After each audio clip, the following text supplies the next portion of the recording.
वास्तविक विजय प्राप्त कर लो। 2 अक्टूबर को दशहरा विजयदशमी का पर्व है।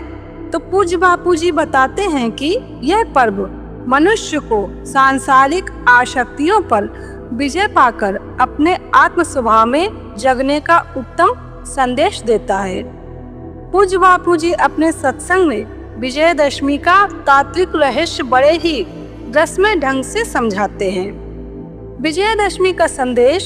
विजयदशमी तुम्हें संदेश देती है कि तुम उत्साहित हो जाओ। भले संसार में दुराचार बढ़ गया है, पाप का बोलबाला है, ऐसे लोगों के पास बल व अधिकार है और धार्मिक सज्जन व्यक्तियों के पास बल सत्ता नहीं है, फिर भी डरना नहीं है। यदि तुम में उत्साह है और तुम अंतर आत्मा श्री राम जी से जुड़ते हो तो तुम्हारी विजय होगी। पांडवों के पास कुछ नहीं था, उत्साह था और सत्य के पक्ष में थे तो विजयी हो गए। विजयदशमी संदेश देती है कि अधर्म असात्विकता चाहे कितनी भी बलवान दिखे, फिर भी तुम्हें रुकना नहीं चाहिए, डरना नहीं चाहिए। वह कितना भी बड़ा दिखे, असफलता कितनी भी बड़ी दिखे, शत्रु कितना भी विशालकाय दिखे, फिर भी तुम हिम्मत न हारना। तुम्हारे राम में बड़ा बल है।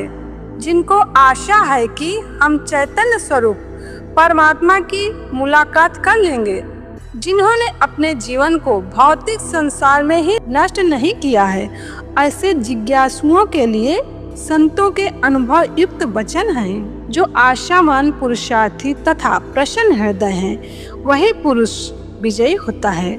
निश्चित रूप से यही विजयदशमी का संदेश है। जो आशावान है, जिन्होंने परमात्मा शांति पाने की आशा जोड़ रखी है, जिन्होंने अहंकार को परमात्मा में डुबोने की आशा जोड़ रखी है, ऐसे आशावान व्यक्तियों के लिए यह विजयदशमी का संदेश है कि विजयी होने के लिए 3 शर्तें जरूरी हैं।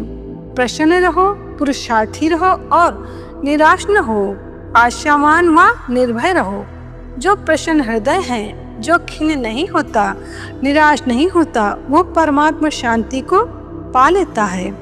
विजयदशमी का तात्पर्य, जब तक हम अपने को नहीं देखते, आईने में शरीर को देखते हैं, अपने को नहीं सुनते, लोगों की बातें सुनते हैं, हम अपने स्वरूप के बारे में नहीं सोचते, संसार की बातें सोचते हैं, तब तक हमारा जन्म मरण चालू रहता है और हमारी विजयदशमी प्रारंभ नहीं होती।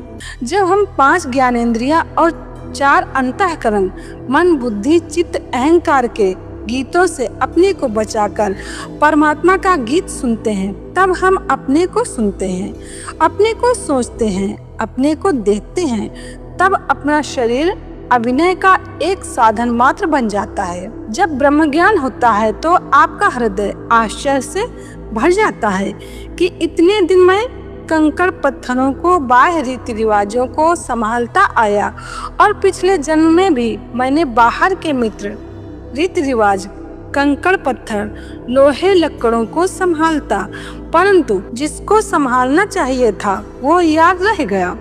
सदियों से तुम बहुत कुछ संभालते आए हो, परंतु अंत में सब छोड़ना पड़ता है।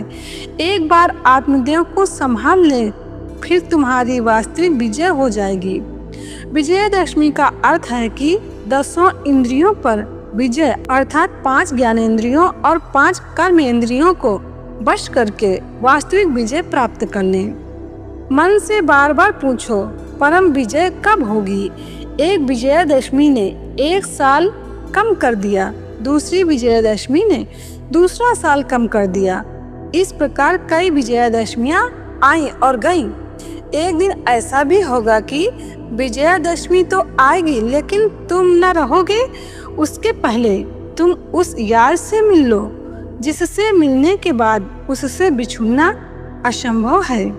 ऐसी विजयदशमी आए कि तुम परमात्मा हो जाओ, तुम आत्मा को जान लो, तुम प्रभु के गीत गा लो। ओम ओम ओम। स्रोत ऋषि प्रसाद, सितंबर 2024 से। इंडिया एक्सप्रेस आपको दिखाए सच का।